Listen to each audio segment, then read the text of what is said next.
Hey, and welcome to another podcast, Valley Sunday. I am one of your hosts, Chris Paco. And I'm your other host, Jeff Cameron. How's it going, Jeff? Super swell. How about you today, Paco? It's going well. I feel like blowing my mind up today. Oh, yeah. I'm with you, buddy. Because we have the Monkees episode 57, Monkees Blow Their Minds. The penultimate episode of the series. Yeah, it really is. And it's packed. It's a packed episode. No joke, man. It's directed by David Winters, written by Peter Meyerson, and originally aired on March 11th, 1968. How about that? So we come to probably, I won't say the best cold open, but my favorite cold open. And I've been waiting for it for a long time because when we started this podcast, I knew it was second season, but I didn't realize it was the second to last episode of the second season. Yeah, you don't get that perspective when they're all just kind of jumbled up in syndication and on your VHS tapes. Yeah, exactly. So we open on a shot of Mike's Monkees chair, like the director's chair they give all the actors, says Mike on the back. And it's revealed that none other than Mr. Frank Zappa himself is sitting in it. He's wearing Mike's 8-button Woolhat and a blue 8-button Monkees shirt. He's all in. He's all in. And he introduces himself as Mike Nesmith from the Monkees. Ooh, what the fuck? My watch started talking to me. Okay. He introduces himself as Mike Nesmith from the Monkees. Hello, I'm Mike Nesmith, and I'm one of the Monkees. And he introduces his buddy Frank Zappa, who's played by Mike in a fuzzy wig, a Zappa mustache, and a big fake nose. That world-famous person, participant in, perhaps even leader of, none other than the Mothers of Invention. And here he is. Love you, Frank Zappa. Hi, kids. Hi, Mike. Hi. It's pretty awesome. It's pretty hilarious. Yeah. As Frank is talking to Mike, his nose falls off. They have a lot of zany stuff on this program, don't you think? And then, okay, I'm going to say Mike asks Frank something, but it's actually Frank Zappa asking Mike something, but I'm going to call them their character names just to kind of keep things straight here. Okay. So, Thank you. So Mike asks Frank something, and when he answers, Mike tells him that he's supposed to be talking like Frank. No, you're supposed to talk like Frank. This is one of our cute numbers for the show. Oh, yeah, that's right. I'm supposed to be you, and you're supposed to be me, right? You see the way we worked this out in advance? Like, can you believe this was on NBC in the 60s? It was something, man. It's amazing. So Mike tells Frank that once he's done with the show, he's going to join the Birds. And actual Mike, he breaks character and starts to laugh. You know that after I quit the show, I'm going to join the Birds, don't you? And then Mike asks Frank who he will join once he quits the Mothers of Invention. I may join the Birds, too. So Mike tells Frank that he feels like the Monkees' music is banal and insipid. Especially in the area concerning your Monkees' music, which appears to me to be banal and insipid, you know? Think that our music, the Monkees' music, is banal and insipid? Which is a line I still use for things. Because it's so funny. And so Frank asks Mike where the soul of the Monkees' music lands, which is a little throwback to Davey and Charlie Smalls from the last episode, because we know it lands on the 1 and the 3, because it's a bunch of white soul going on here. Uh-huh. And Mike asks Frank to show him how to conduct, because he's heard that he's really spiffy at it. And he says that he's just a lowly musician. But Frank says he has it the other way around. You're a popular musician. I'm dirty, gross, and ugly. Another line I still use with that twang of Mike's. I love the look that Frank as Mike shoots off camera. It's awesome. Yeah, it gives him like a pouty, angry look to the camera. So I did sign up for this. So Frank suggests that they go over to the car and he'll teach him how to play it. And then Frank hits a huge drum, and suddenly Mike is Mike and Frank is Frank. And Mike is conducting while Frank beats the hell out of an old car and takes it apart. All while the Mothers of Invention song Mother People is playing. The engine lights up and Frank hits it with a fire extinguisher, and then he turns it to the camera and it just goes all puffy white, which leads us to the intro. Yeah, about 3 minutes and 11 seconds with Frank and Mike as Mike and Frank. It was... And did you get a chance to listen to Mike's commentary on this one? Yes, I did. Yeah, they talk about how they kind of rig up the car because they're indestructible. Yeah. It's hard to just beat up a car. Yeah, he said it was built like a Sherman tank. When we found this, when we were watching the Monkees is right around the time when I picked up a few Frank Zappa CDs through like Columbia House or BMG. Mm-hmm. So like, it was right around that time that all this was happening. So I knew who Frank was, and it was kind of neat to see him on here. And Frank is kind of notoriously bad on TV. Like, I think he was on Saturday Night Live once, and he like made a real big show out of reading the cue cards. Yeah, and, like, yeah. Cast was not cool with it. Yeah, exactly. He's like in his own thing where he's poking fun at things that he thinks will be funny to him. Like, I don't think he gives a crap, has ever given a For crap real. about what anyone thinks about him. Yeah, he doesn't have to. Exactly. But what a fantastic way to live your life. Like, just doing what you want to do, and people are like on you about it. And you're just like, well, I don't care what you think at all. Like, I don't know. That's amazing to me.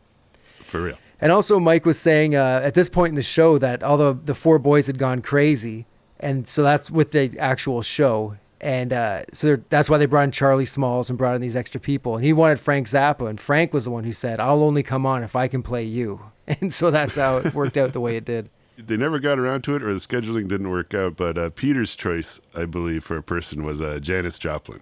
Really? I was wondering why Peter didn't get an episode with Yeah, him. I think it was like in the works, but it like fell through or something. Poor Peter. That would have been cool. It would have been cool. All right, so we come back to like a really dirty sounding theme, which is pretty awesome.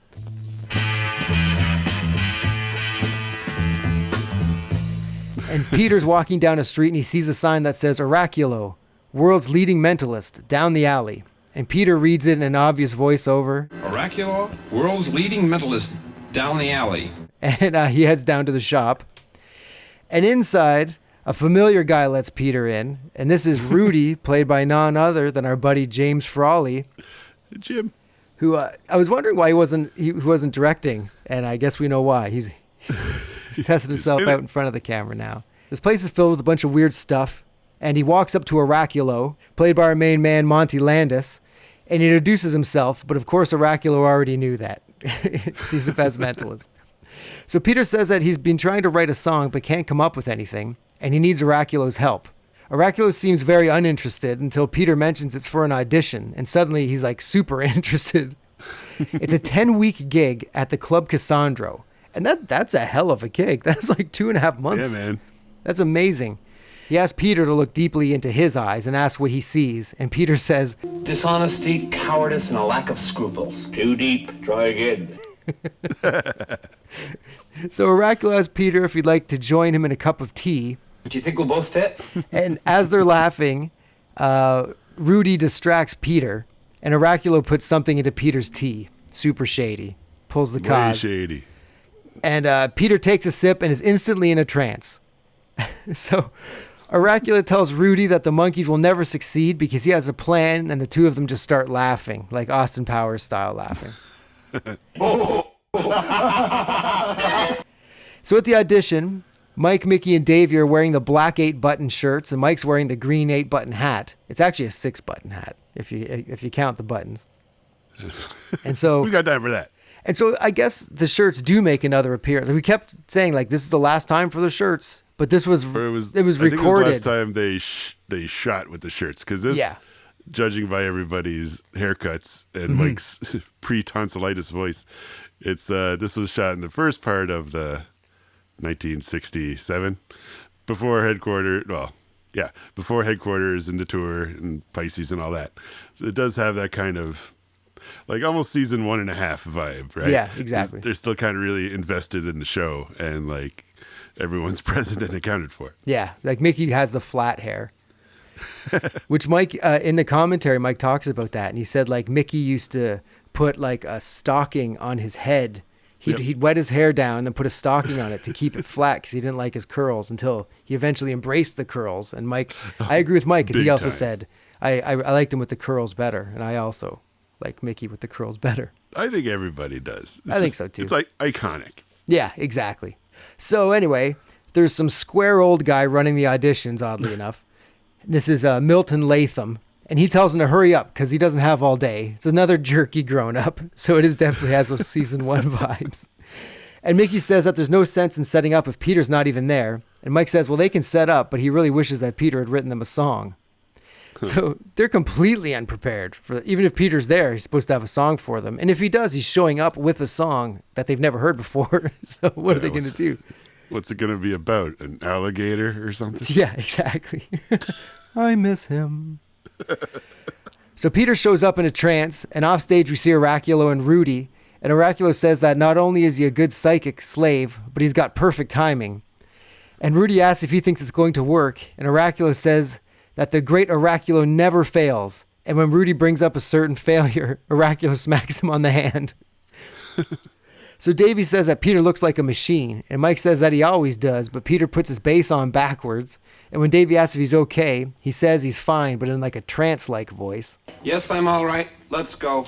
And so Mike watches Peter try to play the backside of his bass with his thumb, and he comes to the conclusion that he's out of it. The jerk running the auditions tells him to hurry up, so they all count in, but Oraculo offstage tells Peter that his talent has deserted him.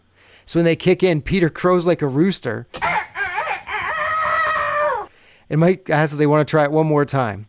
Davey counts to 4, and then Peter takes a drumstick and counts off 5, 6, 7, 8, and then punches the stick right through the drum head, which is a drum skin, for those not in the know. And Mickey is unimpressed, as I would be too, but also kind of impressed, because if you can just crush down through a drum head with one swing, that's pretty takes some impressive. Power. Yeah. But as like you and me are music dudes, and we see that, and we're like, fuck. Yeah, exactly. Someone's going to have to fix that. Yeah, that's expensive. And then you got to work it in again. Oh, man. Yeah. So Davey tries to laugh it off and tells the jerk that Peter used to be a one-man band. And Oraculo tells Peter to come to him, and he just walks off stage. So the jerk has seen enough and tells him, like, okay, forget about it. And then Davey tries to stall, but he says that they're not there to waste his time. So backstage, Oraculo tells Peter to do exactly what he tells him. And Peter says that he's there to kill Oraculo. And Oraculo said, who told him that? And Peter says, He who secretly hates Oraculo and hasn't the guts to tell him. For a psychic slave, you got a big mouth.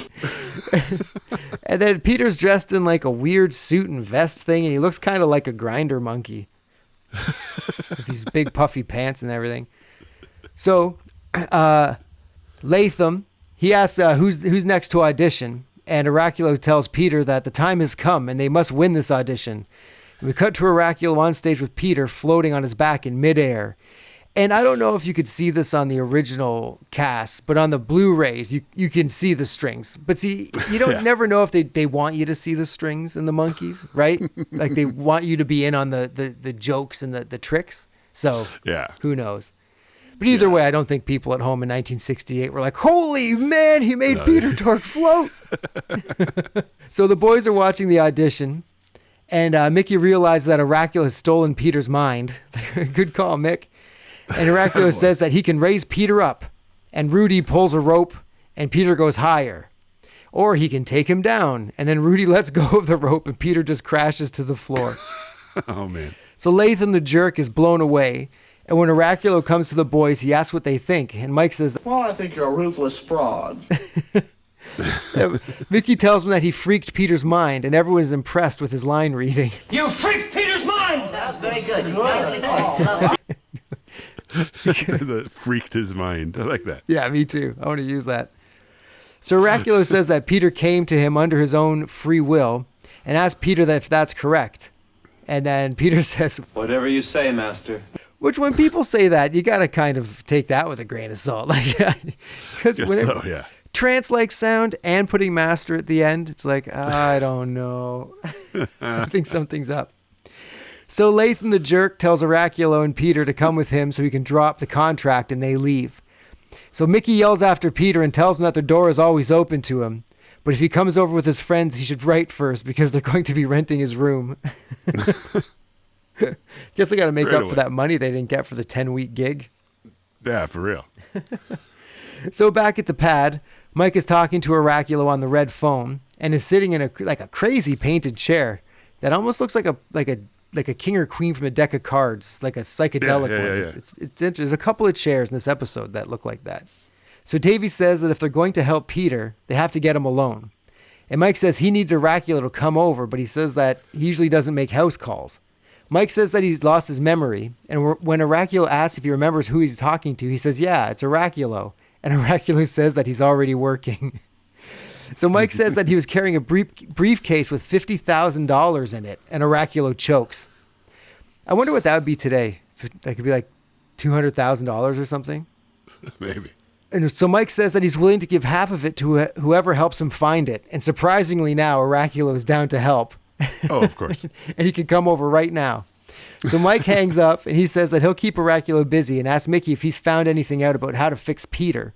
And he says that he's read every book in the library, and Mike asks him what he's learned. Mickey says, The Dewey Decimal System. That's definitely like a first season joke, it seems. Yes. So at Oraculo's place, Peter's still in a trance, and Oraculo says that he's going to go off on another adventure. And when he's done, he'll have $25,000 bulging out of his pockets. And Rudy asks, what about him? And Oraculo opens up a box and tells Rudy that he has to stay back and watch Peter, and he'll pay him 50 cents an hour. But Rudy doesn't think that's fair. Good for Rudy. And so he tells him that he'll pay him $50, and Rudy's fine with that. And then he starts to kiss Oraculo's hand, but then he bites it, and Oraculo freaks out. Why are you biting my hand? So at the pad, Oraculo tells Mike that the hiding place of the money is locked deep within his unconscious. And he tells Mike to free his mind of all thought and asks Mike how he feels. Thoughtless. And Oraculo tells Mike to look deeply into his eyes and then he asks what he sees. Cowardice and dishonesty and a general lack of scruples. Maybe there's something in what they say. So back at Oraculo's place, Rudy's pretending to be Oraculo and casts spells or something in the mirror. And while he's distracted by himself, Mickey and Davey sneak in. It's funny how they're supposed to keep him occupied, but he's like a parakeet. Like he's just occupying himself in the mirror. So Mickey pretends to be the great Dolenzio and will transfer his mind to Rudy's mind. And then Mickey pretends to be the voice of Oraculo and tells Rudy to come to him. And Rudy is about to, but then realizes that it's not the sound of Oraculo's voice. So Mickey says that he has a great treasure and he wants to share it with him. And Rudy says, well, who am I to judge? And he takes off. Good way to get him out of there. They wrote themselves into a corner and got right out the window. Done. So Mickey and Davey go to Peter, but he can't remember them. And Mickey can't remember his lines, apparently, because he's all over the place. Don't I know you from somewhere? Hi, I'm Mickey. I'm Mickey, your best buddy and pal and friend and hardship and toil for years and years. And Davey says that Peter is still whacked out. And Mickey says that they have to transfer Peter's mind back from Oraculo's mind. And suddenly a skeleton drives through in a little car as Valerie starts to play. And it goes right out the door, and we go right into Monkees Romp with Valerie. Nice. Yeah, pretty radical. One bummer thing in the commentary was Mike talked about how he never really liked the song Valerie. He said he didn't think it was one of Boyce and Hart's stronger compositions. Well, I thought that Mike's a country guy. Maybe he meant this particular version of the song, because this is the Birds and the Bees version, isn't it? Yeah. He does talk about like the crazy guitar solo and brings up how the guitar in like popular music was still relatively new, like within 10 years.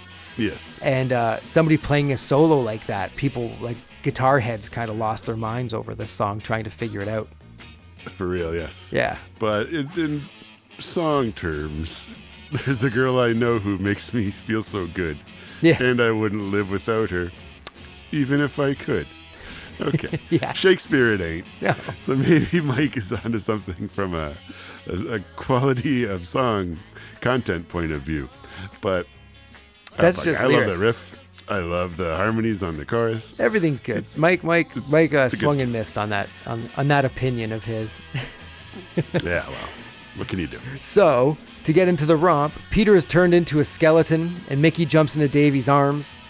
They open a door, and there are two pretty girls and a weightlifter dude who are in the same room as the boys, but I guess they're not supposed to be. It's kind of a confusing shot. And Mickey and Davey tidy themselves up, but before they can go in the room, Peter does, carrying a tray with like stack of glasses on it. And they open the door again, and there's a shot of a scary sculpture, and they freak out. And they walk past Peter in a big crate and accidentally knock the door closed, and Davey notices that it says saw in half trick, cut on line, so they do. Kind of a crapshoot to just start cutting things in half, I think, when Peter's in there. But when they leave it open, or when they open it up, Peter's upside down for some reason. And they smash some cymbals together beside Peter to wake him up, but it just hurts their own ears. Oraculo hands Mike a cup of something spiked with something, but Mike stirs it with his pipe and throws it over his shoulder. Mickey and Davey have a cloth over a crystal ball, and they take it off. Peter's head's inside, and when he stands up and walks away, he takes the whole table with him. He jump cuts through the door with the hand on it, and Mickey and Davey follow him, and when they open it back up, Tarzan's in there holding his hand over his mouth. What the heck? Mickey and Davey bring some pretty girls to Peter to snap him out of it, and they kiss him, but to no avail. So Mickey and Davey try to kiss the girls, but they want none of it. Oraculo hands Mike another glass, and he smashes it in his hand. And after each of these things, when Mike messes up the Oraculo plan, he looks at the camera and goes like, drat, every time. Mickey and Davey put Peter's face in a bowl of water. When they take it out, he's got some creepy mask on. Mickey and Davey are flexing with Tarzan, and he shakes Davey's hand, and his gets crushed with Davey's might. And Mickey congratulates Davey with a handshake, and he goes down, and then Davey shakes his own hand and takes himself out. Mickey and Davey are carrying Peter, who turns into Mr. Schneider for some reason. Oraculo distracts Mike and puts something new into his glass, and when he goes to drink it himself, Mike stops him, and he does this big pantomime, like points to the glass and then points in his mouth a couple times. Yeah. And so he drinks it and then falls under the spell and passes out on the couch. So that's the end of the romp there. So Mickey and Davey are standing beside Peter, who's still in the trance. Davey says they're going to use experimental psychology, and Mickey says it sounds complicated, but Davey just pulls out a big mallet and bonks Peter on the head with it. Actually, it's not. And Peter hits the deck and they drag him out. So Oraculo says that now that Mike is under the trance, he'll do whatever he tells him, but suddenly Rudy shows up, and Oraculo says there's something fishy going on here, and demands that Mike tells him what's up. And Mike says, Well, Davey and Mickey are over freeing Peter while I'm keeping you here by feeding you this story about a valise with $50,000 in it, which never really existed. And Rudy says that he's turned Mike into another one of his slaves. First him, then Torque, now Mike. When will it end? And Oraculo says he dare not ask because things are going so well. It's funny that Rudy knows that he's under the trance. Like he says, first me, then Peter. Yeah. So let's come to terms with it. Yeah, I guess so. So then we go to a commercial. When we come back, Davey and Mickey bring Peter into the pad and tell him that he's home and he should be acting like his old self soon. And Peter instantly walks into a totem pole and keeps walking into it like his feet are sliding on the floor. There he goes, he's died already. So Mickey calls for Mike, but they can't find him even though they do a fast motion search of the place for him. Davey says that they have to go find him, and Mickey says that they can't leave Peter there alone. So they put down a poster of a lion, and luckily they have chains for Peter's hands. They chain him to the wall. There's these chains behind the poster for some reason. That's a weird thing to have it over there. The 60s, man. 60s. Different times. Yeah. They say meals are at 1 and 7. Then they split to find Mike. At Oraculo's place, Mike is still in the trance, and Oraculo's yelling at Rudy for letting Peter escape. Mickey and Davey burst into the place and say that they're Captain Goodness and Junior Goodness. Hold it, Oraculo! It is I, Captain Goodness and Junior Goodness! And Oraculo... Sorry, that's just so funny. It is pretty funny. So Oraculo instantly tries to put them under a spell and says that they've lost their will. And they say, you've lost your talent. And Mickey tells Oraculo that his power is gone and Peter is safe, but Rudy steps out from behind the beaded curtain and bonks Mickey and Davey with a big mallet, another big mallet, and another beaded curtain. Oh, wow. And they go down. So Oraculo says that when your psychic ability falls short, you have to find another way, and Rudy is super impressed with himself. And Oraculo says that tonight at the club will be a triumph with Oraculo and his 4 slaves. And we see a very old shot of the boys in the black and white prison stripe garb. Early season 1. Yeah. And Rudy protests that they said Peter was safe. So Oraculo calls out to the cosmos for Peter. And he gets an operator saying that the line is busy. And so Oraculo tells her to get off the line, and he tries again. This time it gets through to Peter. And Peter just rips the chains right out of the walls and starts to walk. But Oraculo says that that's not the way to the door. And Peter says, Well, what do you expect from a psychic slave? So at the club, Latham the Jerk introduces Oraculo, but he's backstage with the boys and trances and all. They're all dressed up in these weird grinder monkey uniforms now. And Oraculo says give them a little more potion than usual, and he'll meet them out front, and he splits. Usually, yeah, when you're going on stage with something, give them more trance juice. It's like the guy doing like too many shots before he goes on, or too many lines or whatever the heck. Like, this will get me more into it, and it just ends up being a mess. So out front, the audience is applauding. We see the Penguin from the Batman series, like really Burgess Meredith is there for some reason. Yeah, it's just so weird. And Oraculo asks the woman to hold up fingers behind his back between 0 and 30. And he can guess them, which is funny because how could you hold up between 20 and 30? So she holds up 3 fingers, and Rudy is in front of Oraculo, and he gives him the 3-finger sign. And Oraculo says, 3 fingers, and everyone's impressed, even the Penguin. But it's like, Rudy's right there. Like, how did I not see Rudy throwing up the 3 fingers? So Oraculo asks a man to stand up, and it's Davey with glasses and a little goatee beard thing. And he says that he's a lawyer. And Oraculo says that he'll look into his future, and he tells him at the age of 29, he will be the youngest judge to ever sit on the Supreme Court. And they could use some young judges, let me tell you. And everybody claps. And Davey says that he's already 35. And Oraculo says, then you should have come to see me sooner. Good recovery. Good recovery. So the crowd starts to boo, and Davey does his oh sound. Classic. And Oraculo is not deterred, and he says that he will now demonstrate his invulnerability to pain. And he asks a guy, who turns out to be Mickey, wearing a fake mustache and choking on his drink. And if you notice, Mickey's mustache is 2 different mustaches put together. I did not pick up on that. One's a big, long gray one, and the other one's like a shorter, kind of brown one. Oh, my God. And so he asks Mickey to ground out his cigarette into his palm. But Mickey says he can't do that, and Oraculo says do it. So Mickey grabs a cigar and plunges it into Oraculo's palm, and he freaks out. But Mickey says that it wasn't lit, and everybody starts to boo. Even Latham the Jerk boss starts to boo.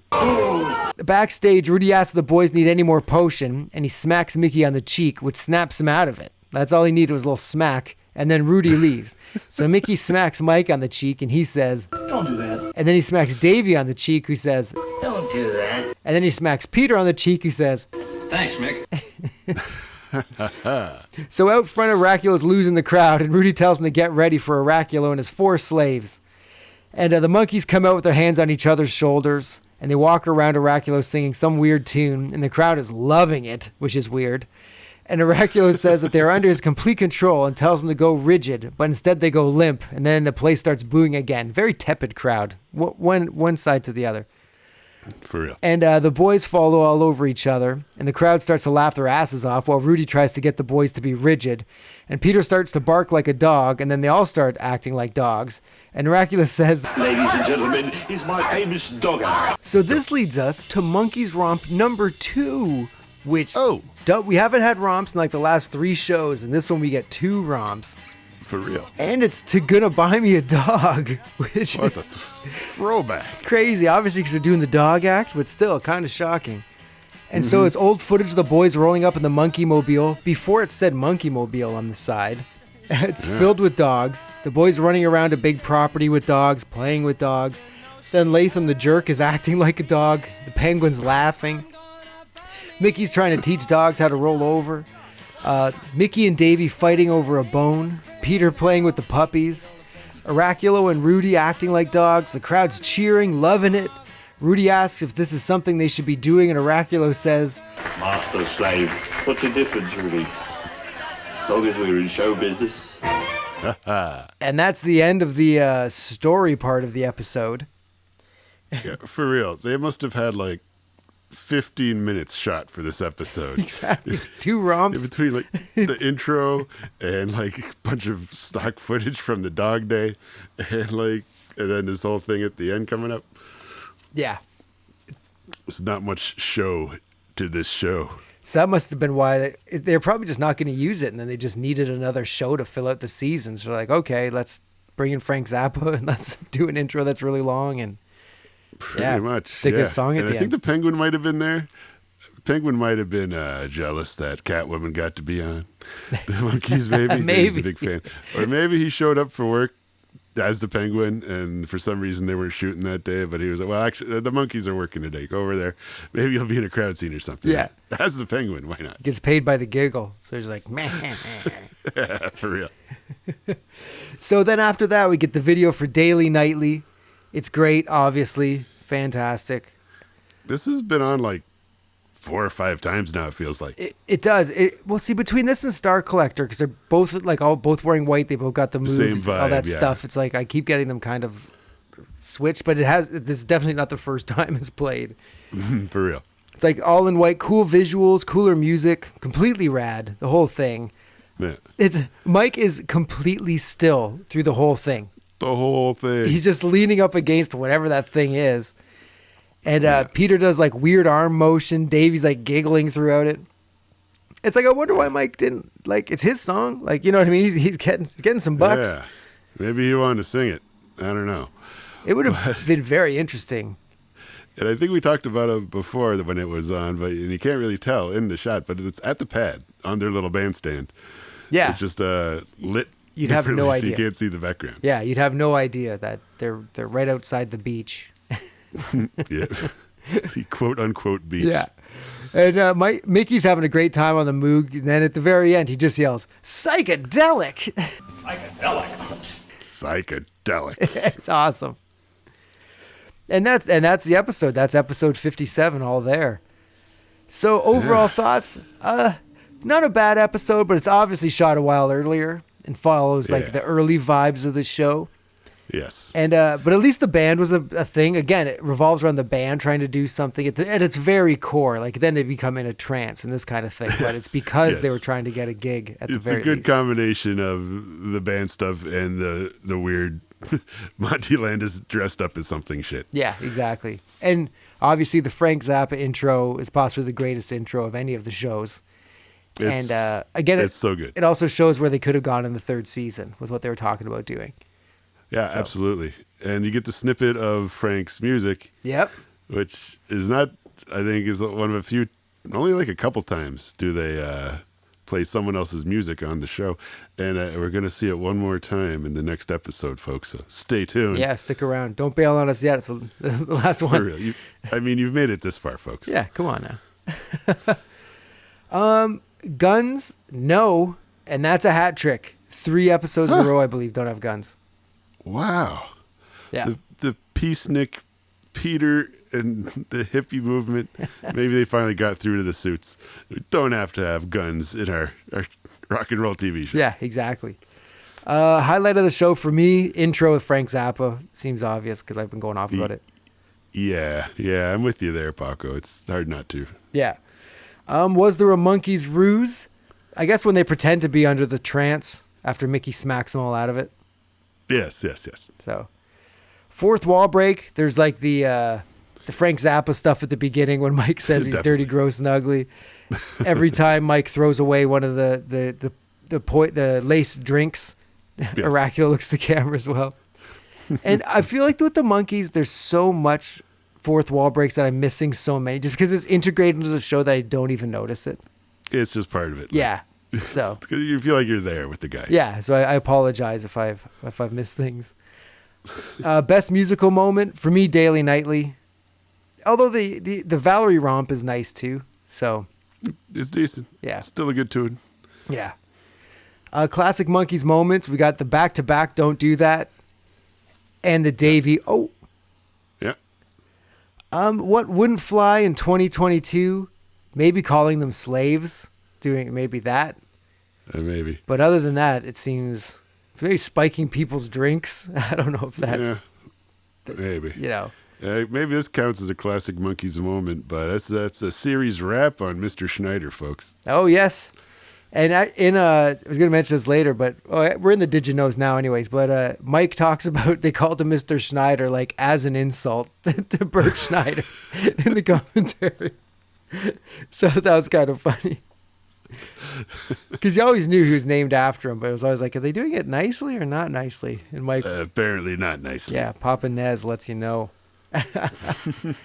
So With some more did you knows, Burgess Meredith is a penguin, which we mentioned. It's weird he pops up as the Penguin because the Batman and the Monkees were on at the same time on different networks. So they were kind of competing with each other. So I thought they were both on NBC, weren't they? That's what I thought too, but then I read that they weren't. So hold on, let me get to I don't want to sound like an idiot. Nope, they were on ABC. Really? Yeah. Huh. So yeah, for sure. Mostly because of the association with the Monkees. It seems like they're shot in the same place with the same equipment. Yeah. I could have sworn they're an NBC show. I did as well until I read that. And so it's kind of weird that they would let Burgess Meredith go over to the Monkees and to play the Penguin. Like he doesn't have the nose or something. He's missing something of it. I mean, but he's not the villain in the episode or anything. Yeah, he's just there laughing. He's just kind of shows up. He's just taking in some psychic mind transmit. Yeah. And obviously Burgess, he's like an acclaimed actor. He played Rocky in the Rock. He didn't play Rocky. He was a very acclaimed actor. No, he plays Mickey in the Rocky movies. And we've had. Tell him it's over? I believe he has also made an appearance, whether him or just a sound-alike has made an appearance on this podcast before. It's over, Rock! It's over, Rock! Nothing is over, just give me something to drink. Nothing's over, just give me something to drink. Left in brisk iced tea, yeah? Wrapped in brisk iced tea. That's the deluxe version with the brisk guy. Yeah. Anyway. So the book Mike is reading while Oraculo is talking to him is called Simplified Scientific Astrology. Oraculo's name is spelled wrong in the credits. Wow. It's spelled Oraculo instead of Oraculo. Jesus Christ. And Valerie is also misspelled in the credits. Is Valerie ending with an I, not the E. Okay, so Mike said that in the second season here, after the second season, they did a 53-date summer tour, and it made Mike realize that he did not want to be in a touring band. And so that was one of the things that got him to bail. He also brings up that like Peter's directed an episode and Mickey directs the last episode, and they asked Mike if he wanted to direct an episode, but he said he didn't want to at the time because he was more into music than TV and film, which then becomes ironic because then he becomes completely about TV and film and directing things. Yeah. Huh. And he also said that by the second season, he had no connection to the work at all, no creative connection to the work, and he was just showing up and just doing what he was told. Which or not showing up. Or not showing up. That's the case, maybe. One other thing he says, which is kind of cool, and I'm pretty sure I realized this at the time, but when they did the show in 1996, or he says 97, but I thought it was 96, it was supposed to be as if the Monkees had never gone off the air and they were still living together and still playing and still doing everything. And so that's why the show is the way it is. And I thought that... that's the conceit. Like they just continued living as the Monkees, but none of the shows were aired until this one. Yeah. So it's like supposed to be like, it's just, they're still them. It's pretty awesome. I think that's such a great idea. It's really the only way to have done it. For real, yeah. But... who knows? Maybe we'll talk more about that show in a future episode. I suppose we might. Well, one more thing he says is like whenever they had guest stars on the Monkees, the guests would always leave despising them and hating the show because the boys were so crazy on set.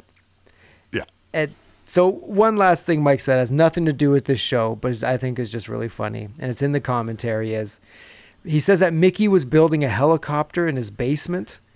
And yes. Mike asked, he's like, what are you going to do with this helicopter? You can't take it up the stairs when it's done. And Mickey said he was just going to wall it in and sell it with the house. And people don't know that there's a helicopter in the basement. Like, everything about that anecdote is very, very Mickey. Yeah. I think Mickey mentions building the gyrocopter in his basement in his book. And like at the time... yeah. You just got to read it. Oh, that's kind of cool.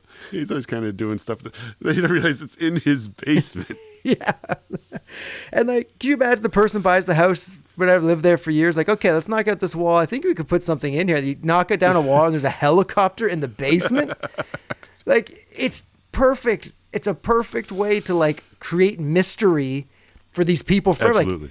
Like, did the house get built around the helicopter? What is it here for? How did it get here? What's going on? It's just amazing. I hope to do that one day. Is this Batman's house? Yeah, exactly. Oh, fantastic. So just to wrap up the Did You Knows, the guy who plays Latham the Jerk is Milton Frome. He has 168 credits. And he also played Manny Spink in Monkees on the Line. So it's his second appearance. None of the ones recurring, but Jesus Christ, Milton Frome. Yeah. Could you get a more pretentious actor name?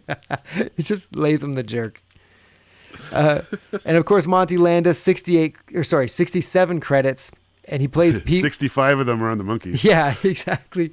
And he's in Pee-wee's Big Adventure. He has the box for Pee-wee. He runs the magic shop. That's pretty cool. Yeah. And I'm trying to think, is it called Oraculo's Magic? It can't be. It's called, he has some crazy name. He has some crazy name in that too. We'll check into that on Pee Wee Valley Sunday coming next fall. Wherever you get your podcast. I like Podcast Valley Pee Wee. Pee Wee Valley Pee Wee. Look for it on where you get your podcast. All right, so I'm hearing something in the distance. Oh, I'm hearing it too. And it's a bittersweet sound.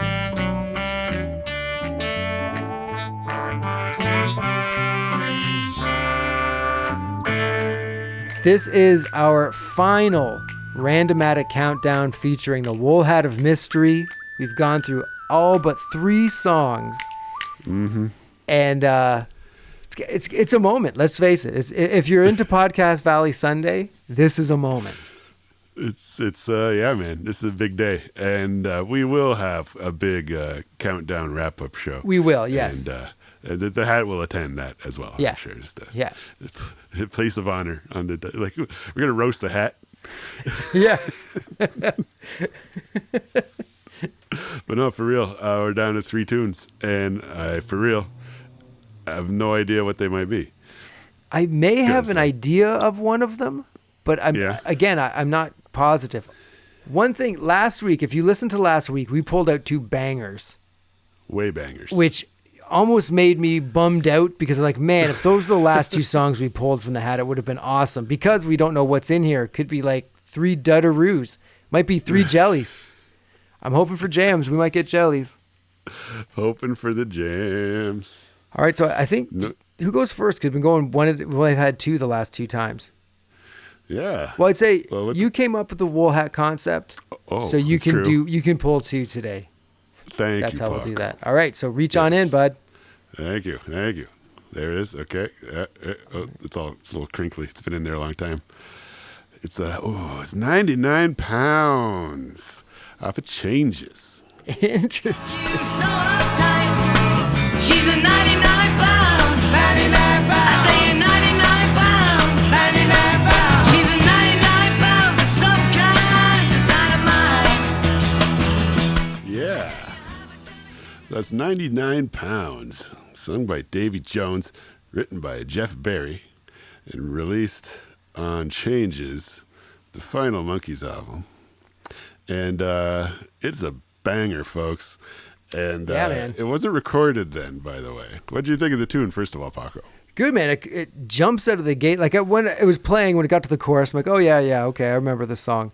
But bro, they rip on this one. There's that Hammond organ.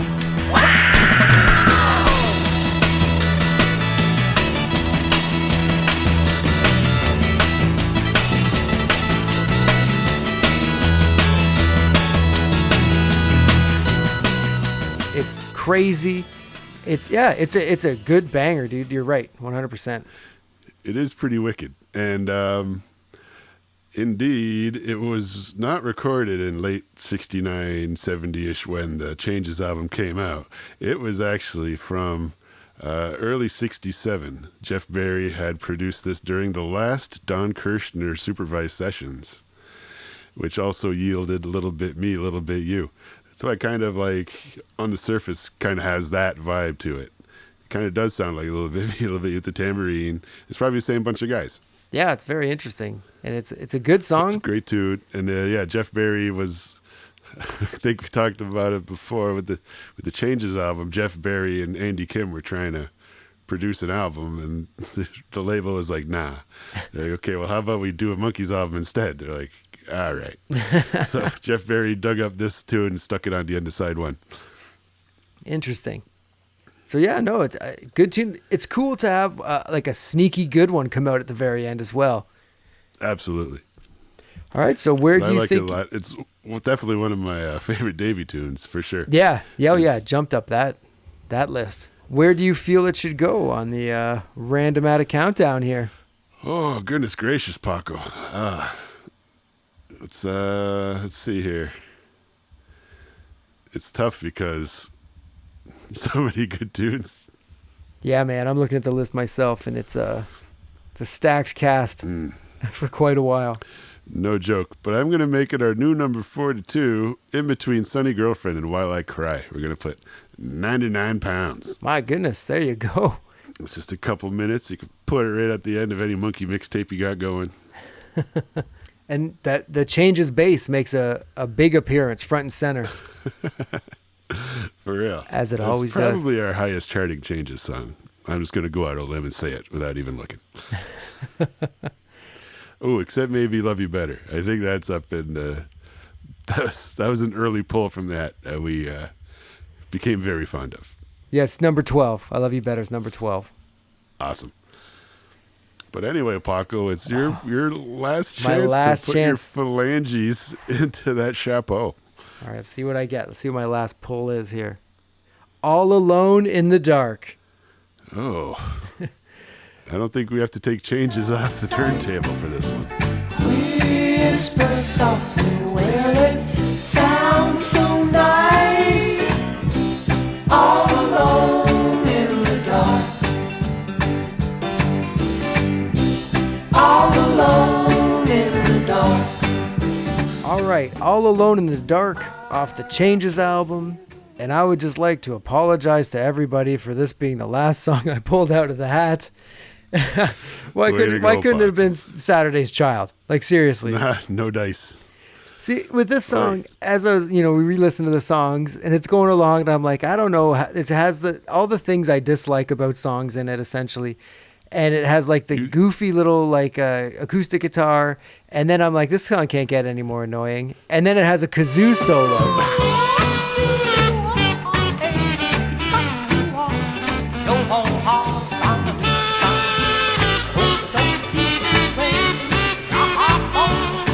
And I'm like, congratulations. Like, are you sitting at the bar with D.W. Washburn all alone in the dark? Because that's what it feels like. Man, oh man. That's right, folks. All Alone in the Dark, written by Ned Albright and Stephen Souls, who contributed a track per side of Changes. And earlier we had pulled Acapulco Sun, which I think we had a similar reaction to.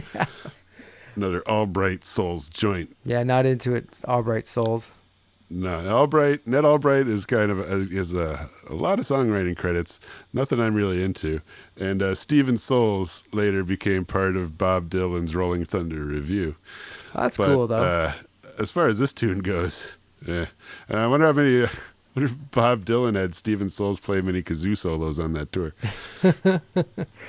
At first, I thought it was like the little trumpets, you know what I mean? Like a muted trumpet. No, you wish. That's just wishful thinking. Exactly. And I was like, oh, this is kind of cool. Wait a minute. That's just a kazoo. Nope.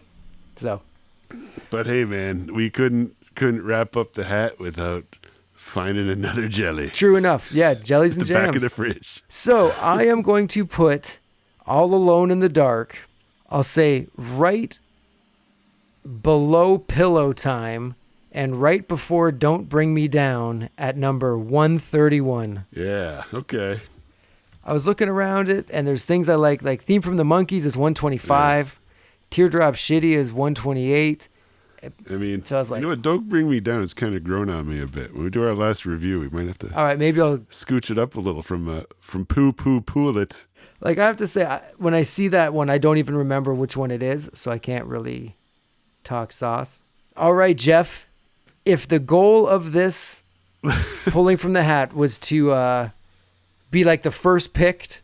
And as you go down, what you're about to pick is the ultimate loser of the hat. It has avoided all our phalanges every episode. I think it counts as the ultimate winner. The phalange dodger champion. True enough. He's pushing other people in front of it. Just take him. All right. So reach on in. See if you can find it in here now. My gosh. All right. What do you got, Jeff? Oh, that's the tag. It's I Know What I Know. It's from Good Times. It's Mike's song, and it's amazing. But I'm not sure I've listened to it since he's passed away, so this might be a moment. All right, here we go, kids. It's kind of nice this was saved for last then. Or not saved for last, just happened to be last. This is an incredible song to pull last. I know what I know, and what I know is I know nothing without you. I know what I see, and what I see is I see nothing without you. I Know What I Know, sung and written by Mike Nesmith on the most recent Monkees album, Good Times. And what a gorgeous tune. Just that latter-day Mike vulnerability with the piano, and just so gorgeous. And what a tune to pull at the end here. Wow. Really is, yeah. Very poignant tune. Just with everything that's happened, like since we've started this podcast, like everything that's gone down in the world of the Monkees, it's for real. Yeah, it's intense. It's intense. All right, so Jeff, where do you think it should go on the very last entry in the Randomatic countdown featuring the Woolhat Mystery? Gosh darn it. I am going to make it our new number 72 in between Good Clean Fun and Cripple Creek. Tuck it up behind another Mike number. Nice. And I do love this tune, but because it is kind of a heartstring puller, it's not something I would reach for too often. It's, I'm more of the good time rock and roll kind of guy, but what a great tune. And an excellent contribution by Mike. Second last song on Good Times. Yeah, fantastic. So just to wrap up, we'll give you the top 10 songs of the Randomatic countdown. Like we say, we'll be back for a longer episode to give you all the songs, but here we go. Number 10, The Girl I Knew Somewhere. You're standing in the place. Number 9, You and I. Number 8, You Just May Be the One. Never take for granted. Number 7, Listen to the Band. Number 6, Circle Sky. Circle Sky was our original number 1. Number 5 is Love Is Only Sleeping. Number 4, Pleasant Valley Sunday. Number 3, long title, Do I Have to Do This All Over Again? Number 2, Porpoise Song, the theme from Head. And number 1, The Door Into Summer. Penny Whistle Band. Unreal. So, we will be back for our final episode of the season. Yes. And so everybody, stay tuned. It's going to get great. So from me, Paco. And me, Jeff. Have yourselves a monkeys,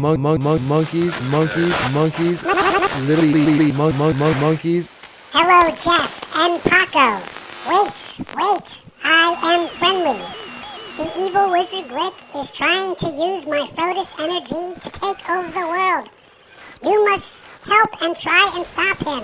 And talk about the Frodis Caper episode on Podcast Valley Sunday. It's a Podcast Valley Sunday. Valley Sunday. A Monkees Little Evening. Thank you. Bye-bye.